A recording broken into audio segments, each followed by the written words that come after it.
രാഹുൽ മാങ്കൂട്ടത്തിനെതിരെ പ്രതിഷേധവുമായി ബിജെപിയും ഡിവൈഎഫ്ഐയും ചൂലുകളേന്തിയായിരുന്നു ബിജെപി പ്രവർത്തകർ പ്രതിഷേധിച്ചത്. രാഹുൽ രാത്രി വിളിച്ചാൽ ഫോൺ എടുക്കരുതെന്ന് ഉച്ചഭാഷണിയിൽ വിളിച്ചു പറഞ്ഞായിരുന്നു ഡിവൈഎഫ്ഐ പ്രതിഷേധം. അഷ്കർ അലി കരിമ്പ നൽകും വിശദാംശങ്ങൾ.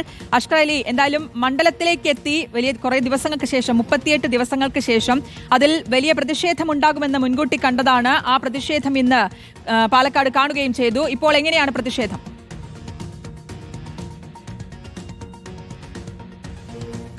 ശ്രുതി, വലിയ പ്രതിഷേധമാണ് ഇന്നിപ്പോൾ ബി.ജെ.പിയുടെ ഭാഗത്തുനിന്നുണ്ടായത്. അതുപോലെ തന്നെ ഡിവൈഎഫ്ഐയുടെ ഒരു പ്രതിഷേധം ഒന്നുണ്ടായി. അഥവാ 38 ദിവസത്തിന് ശേഷം ആദ്യമായി രാഹുൽ മാങ്കൂട്ടത്തിലെത്തുമ്പോൾ രാഹുൽ മാങ്കൂട്ടത്തിന് ഔദ്യോഗിക വേദികളൊക്കെ തന്നെ തടയുമെന്നുള്ള നിലപാടാണ് ഡിവൈഎഫ്ഐയും ബി.ജെ.പിയും ഒക്കെ തന്നെ പ്രഖ്യാപിച്ചിരിക്കുന്നത്. അതുകൊണ്ടാണ് ചൂലടക്കം എടുത്തുകൊണ്ടുള്ള ഒരു പ്രതിഷേധം ബി.ജെ.പി നടത്തുന്നു. പിന്നീട് പോലീസ് തടയുകയും പ്രവർത്തകരെ മുഴുവൻ പോലീസ് അറസ്റ്റ് ചെയ്ത് നീക്കുകയും ചെയ്തു. അതേസമയം തന്നെ ഒരു പരിഹാസ രൂപേണയുള്ള ഒരു പ്രതിഷേധമാണ് ഡിവൈഎഫ്ഐയുടെ ഭാഗത്തുനിന്നുണ്ടായത്. ഡിവൈഎഫ്ഐ കോട്ടമൈതാനത്ത് നിന്നും സുൽത്താൻപേട്ട് വരെ രാഹുൽ മാങ്കൂട്ടത്തിൽ പാലക്കാട് എത്തിയിട്ടുണ്ട്. അതുകൊണ്ട് സ്ത്രീകളടക്കമുള്ള ജാഗ്രത പാലിക്കണമെന്നുള്ള ട്രോളുകൾ രൂപേണ അല്ലെങ്കിൽ പരിഹാസ രൂപേണയുള്ള ഒരു മൈക്ക് അനൗൺസ്മെന്റുമായിട്ടുള്ള ഒരു പ്രതിഷേധമാണ് ഡിവൈഎഫ്ഐയുടെ ഭാഗത്തുണ്ടായത്. എന്നാൽ അതേസമയം തന്നെ രാഹുലിന് പിന്തുണയുമായി യൂത്ത് കോൺഗ്രസ് അടക്കമുള്ള അല്ലെങ്കിൽ KSU അടക്കമുള്ള ചില ആളുകൾ കൂടുതൽ സജീവമായി എത്തുന്നതോടെ വരും ദിവസങ്ങളിൽ അതൊരു സംഘർഷത്തിലേക്ക് പോകാനുള്ള സാധ്യതയാണ് കാണുന്നത്. നമ്മളിപ്പോൾ നിൽക്കുന്നത് MLA ഓഫീസാണ്. MLA ഓഫീസിലൊക്കെ തന്നെ വലിയ പോലീസിന്റെ സുരക്ഷാ സന്നാഹമുണ്ട്. MLA ഓഫീസിലേക്ക് വരുന്ന വഴിയിലുമൊക്കെ തന്നെ ശക്തമായ പോലീസ് സുരക്ഷയാണ് ഒരുക്കിക്കൊണ്ടിരിക്കുന്നത്. ശക്തമായ പോലീസ് സംവിധാനം രാവിലെ മുതൽ തന്നെ ഇവിടെ ക്യാമ്പ് ചെയ്യുകയും ചെയ്യുന്നുണ്ട്. സമാനമായ രീതിയിൽ വരും ദിവസങ്ങളിലും രാഹുൽ മാങ്കൂട്ടത്തിൽ MLA ഓഫീസിലേക്ക് എത്തിയാണ് പ്രതിഷേധം ശക്തമാക്കുമെന്നുള്ള നിലപാട് പ്രതിപക്ഷ പാർട്ടികളും യുവജന പാർട്ടികളും സ്വീകരിക്കുന്ന ഒരു സാഹചര്യത്തിൽ അത് കൂടുതൽ സംഘടനത്തിലേക്ക് പോകും എന്നുള്ളത് തന്നെയാണ് മനസ്സിലാക്കാൻ സാധിക്കുന്നത്.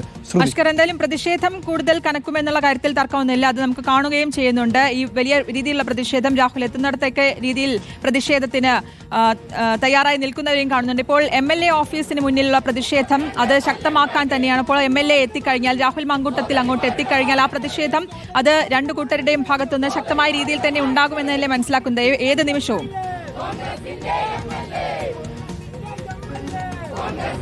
തീർച്ചയായും. കാരണം അത്തരത്തിലൊരു പ്രഖ്യാപനമാണ് ബി.ജെ.പിയും ഡിവൈഎഫ്ഐയും ഒക്കെ തന്നെ നടത്തിയിരിക്കുന്നത്. പക്ഷേ തുടർച്ചയായി എത്രത്തോളം സമയമില്ലെങ്കിൽ എത്ര സമയം അവർക്ക് തടയാനാകും, പ്രതിരോധിക്കാനാകും, അല്ലെങ്കിൽ പ്രതിഷേധം തുടരാനാകും എന്നുള്ള കാര്യത്തിൽ മാത്രമാണ് സംശയമുള്ളത്. കാരണം ഇന്ന് രാവിലെ രാഹുൽ മാങ്കൂട്ടത്തിൽ എത്തുമെന്ന് അറിഞ്ഞതുകൊണ്ടാണ് ബി.ജെ.പി പെട്ടെന്ന് പ്രതിഷേധം സംഘടിപ്പിക്കുകയും വലിയ പ്രതിഷേധമായി MLA ഓഫീസിലേക്ക് മാർച്ച് നടത്തുകയും ചെയ്തത്. എന്നാൽ ഇതുവരെ രാഹുൽ മാങ്കൂട്ടത്തിൽ MLA ഓഫീസിലേക്ക് എത്തിയിട്ടില്ല. എന്നാൽ ഏത് സമയവും അദ്ദേഹം MLA ഓഫീസിൽ എത്താനുള്ള സാധ്യതയും കാണുന്നുണ്ട്. അങ്ങനെ എത്തുകയാണെങ്കിൽ ആ സമയത്ത് അപ്രതീക്ഷിതമായി വരുന്ന ഘട്ടത്തിൽ അതെങ്ങനെ തടയാൻ കഴിയുമെന്നുള്ളതാണ്. മാത്രമല്ല, ഔദ്യോഗികമായി അറിയിച്ചു വരുന്ന പരിപാടികളിലൊക്കെ തന്നെ ഡിവൈഎഫ്ഐയുടെയും ബി.ജെ.പിയുടെയും ശക്തമായ പ്രതിഷേധം ഉണ്ടാകുമെന്നുള്ള ഉറപ്പാണ്. അത് രാഹുൽ മാങ്കൂട്ടത്തിന് ഏതെങ്കിലും തരത്തിൽ കോൺഗ്രസുകാർ പിന്തുണയുമായി എത്തിയാലായിരിക്കും അത് പക്ഷേ വലിയ സംഘർഷത്തിലേക്ക് പോകുന്ന സാഹചര്യം ഉണ്ടാവുക. പ്രത്യേകിച്ച് 38 ദിവസത്തിന് ശേഷം ആദ്യമായി രാഹുൽ മാങ്കൂട്ടത്തിൽ എവിടേക്ക് എത്തുമ്പോൾ ഇത്തരത്തിലുള്ള പ്രതിഷേധങ്ങൾ കൂടി കണക്കിലെടുത്തുകൊണ്ടായിരിക്കണം രാഹുൽ നേരെ MLA ഓഫീസിലേക്ക് എത്താതെ മറ്റ് മരണ വീടുകളടക്കം അല്ലെങ്കിൽ നേരത്തെ മരിച്ച കോൺഗ്രസുമായി ബന്ധമുള്ള ആളുകൾ, നേതാക്കൾ ഇവരൊക്കെ കണ്ട് ആ രീതിയിലേക്ക് ഒരു സന്ദർശനത്തിലേക്ക് ഇന്നത്തെ ഷെഡ്യൂളുകൾ മാറ്റിയതെന്നാണ് നമുക്ക് അനുമാനിക്കാൻ കഴിയുന്നത്. അത് ഏത് ദിവസവും പിന്നീട് അത് രാഹുൽ മാങ്കൂട്ടത്തിൽ ദൈനംദിന പ്രവർത്തികളിലേക്ക് എത്തുന്ന രീതിയിലേക്ക്, അല്ലെങ്കിൽ നേരത്തെ എങ്ങനെയാണോ രാഹുൽ പ്രവർത്തിച്ചത് അതേ രീതിയിലേക്ക് രാഹുലിന്റെ ഷെഡ്യൂളുകൾ മാറ്റുമ്പോഴായിരിക്കും ഒരുപക്ഷെ ശക്തമായ പ്രതിഷേധങ്ങൾക്ക് ഒരുപക്ഷെ പാലക്കാട് വേദിയാവുക. അങ്ങനെ വന്നു കഴിഞ്ഞാൽ അത് വലിയ വെല്ലുവിളി തന്നെ ആയിരിക്കും മുന്നോട്ട് പോക്ക്. അഷ്കർ അലി കരിമ്പയാണ് വിശദാംശങ്ങൾ നൽകിയത്. എന്തായാലും വലിയ പ്രതിഷേധം തന്നെയാണ് രാഹുൽ മാങ്കൂട്ടത്തിൽ എത്തിയതിന് പിന്നാലെ പാലക്കാട് കാണുന്നത്.